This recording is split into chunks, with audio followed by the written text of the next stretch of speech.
গণমাধ্যম সংস্কার কমিশনের প্রতিবেদন প্রধান উপদেষ্টার কাছে জমা দেওয়া হয়েছে। শনিবার দুপুরে রাষ্ট্রীয় অতিথি ভবন যমুনায় কমিশনের প্রধান কামাল আহমেদ সহ অন্য সদস্যরা তাদের প্রতিবেদন প্রধান উপদেষ্টা অধ্যাপক মোহাম্মদ ইউনূসের কাছে জমা দেন।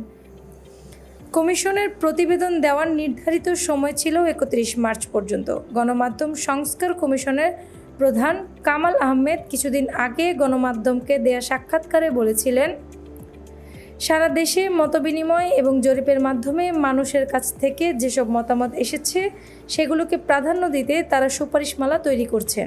গত বছরের নভেম্বরে গণমাধ্যম সংস্কার কমিশন গঠন করেছে সরকার। গণমাধ্যমকে স্বাধীন, শক্তিশালী ও বস্তুনিষ্ঠ করতে প্রয়োজনীয় সংস্কার প্রস্তাব করার লক্ষ্যে এই গণমাধ্যম সংস্কার কমিশন গঠন করা হয়।